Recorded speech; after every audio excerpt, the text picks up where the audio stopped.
Ben moi aussi, je vais vous parler un peu de moi. Mais moi, il y en a quelques-uns qui me connaissent déjà dans la salle par empreinte.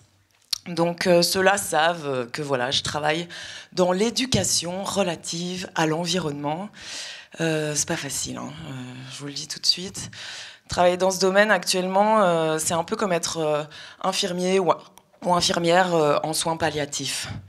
Bah ouais, tu fais tout ce que tu peux, tu vois, t'essayes de rendre les choses un peu agréables, mais au final, tout le monde sait très bien comment ça va finir. Je suis plus exactement chargée de projet au département animation.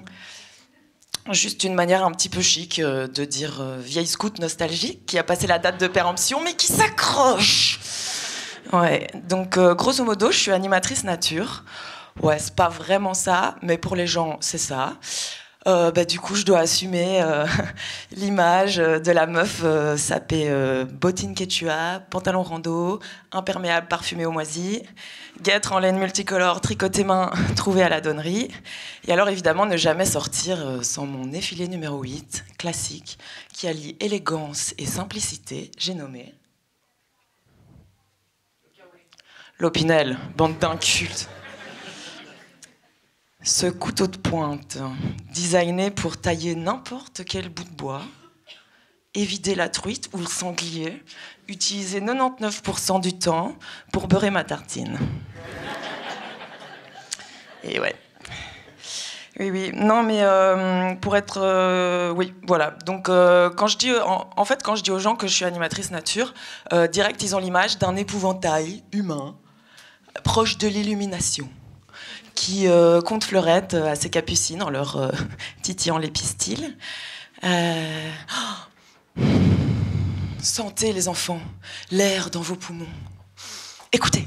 Chut, chut. Tu entends la pie, Maxime ? Mais non, tu n'entends pas la pie, Maxime, puisque c'est la mésange charbonnière. Je vous l'ai dit combien de fois ? Celle qu'on entend siffler de sa voix nasillarde. Romain, fais attention où tu marches, les pauvres pâquerettes. C'est vrai, sait-on jamais que les pâquerettes ressentent le piétinement sauvage du bipède humain ? Ouais, non, mais pour être tout à fait honnête avec vous, moi, il y a 25 ans, jamais j'aurais parié sur moi pour être un jour animatrice nature. J'aurais eu plus d'espoir dans le roi Philippe, à un concours d'éloquence. Ouais, non. Moi et mon amour pour l'environnement, quand j'étais petite, et puis maintenant, c'est un peu comme, vous savez bien, hein, le programme d'un politique et puis son accession au pouvoir. Rien à voir. J'ai pas seulement retourné ma chemise, je l'ai bazardé au petit rien. Chez Empreinte, on dirait que c'est un petit peu comme les interviews tout sourire des échevins de la transition au mois de juin et les subsides qu'ils nous versent au mois de septembre. Voilà. Hein ? On connaît ça. Il y a des rires jaunes, j'entends. Non, moi quand je dis aux gens que je suis animatrice nature, jamais ils se disent que la fille, à 5 ans, son corps refusait littéralement tout contact à ce qu'on appelle la nature. Déjà, j'étais allergique. Alors, nature, allergie... Est-ce que j'étais allergique aux acariens ? Non, trop classique. Allergique au pollen ? Has been. Non, moi j'étais allergique au soleil. Eh ouais, ça fait plaisir. Et ouais, moi la carrière qui m'ouvrait grand les bras, c'était actrice dans Twilight, pour jouer une ado anémique qui part en couille au moindre rayon de soleil. Ouais, pas évident. Une enfance comme la mienne, en Afrique ou en Espagne, c'est la mort, hein. Vous vous rendez compte ou pas ? Non, mais on se plaint beaucoup de la météo en Belgique, mais sérieux ?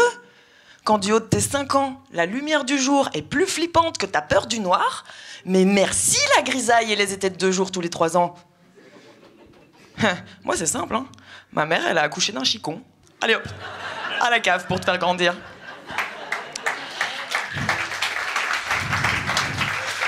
Merci, professeur. Non, mais bon, une bonne allergie ne venant jamais seule, j'ai développé un autre petit obstacle à une éventuelle carrière d'animatrice nature, puisque j'étais aussi allergique à... Alors là, faites-vous plaisir, à quoi, à votre avis ? Ah, aux enfants. Ouais, à mon avis, vers l'âge de 40 ans, ça se développe, ça, quand tu les as trop vus. Non, j'étais allergique à l'herbe. Alors, pas celle que tu fumes en cachette, hein, Mathieu ? Non. Celle que tu trouves partout, ok ? Et alors, l'enfer ultime, l'herbe coupée, la bien juteuse, là, tu vois ?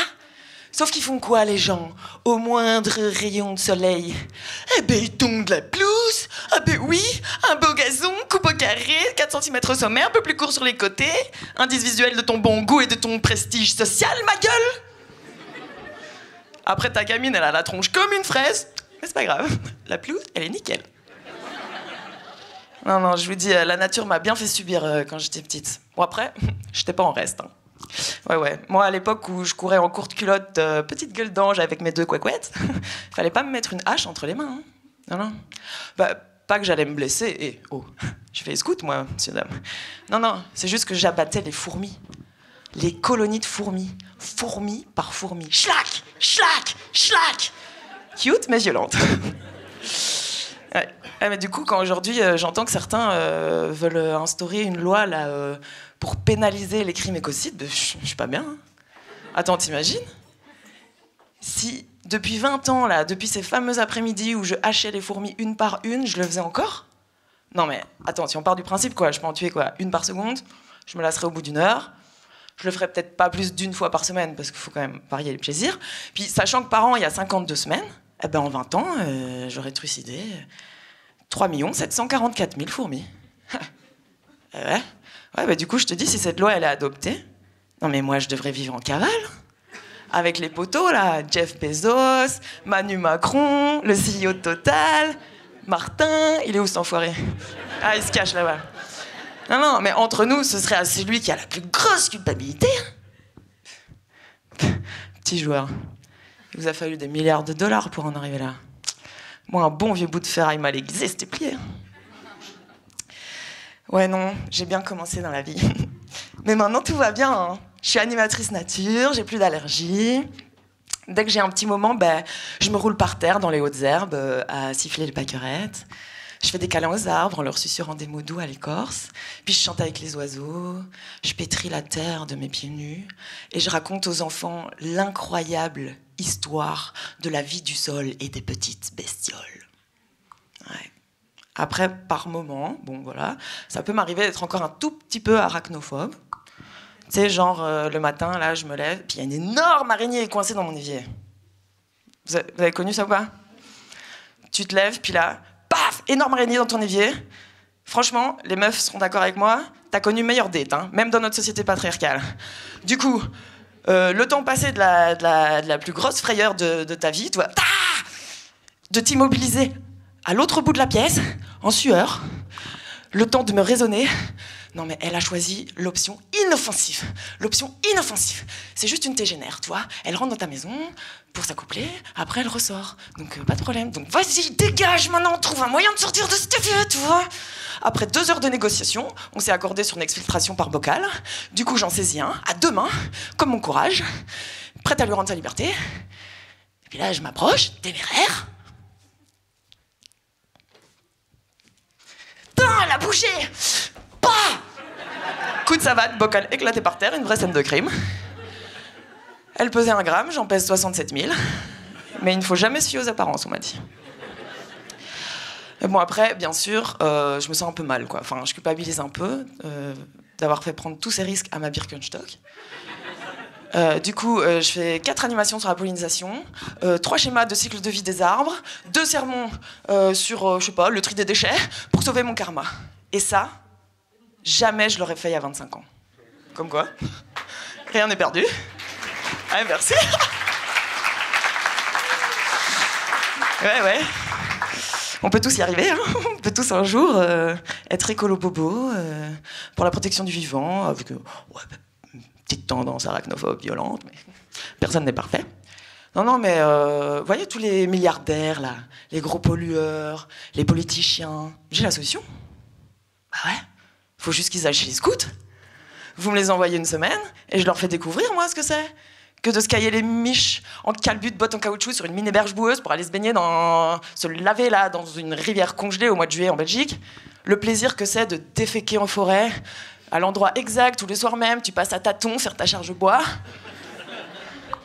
Non, mais moi, je suis persuadée que pour qu'ils protègent l'environnement, qu'ils préservent d'ailleurs l'environnement naturel, il faut juste qu'ils le connaissent, tu vois.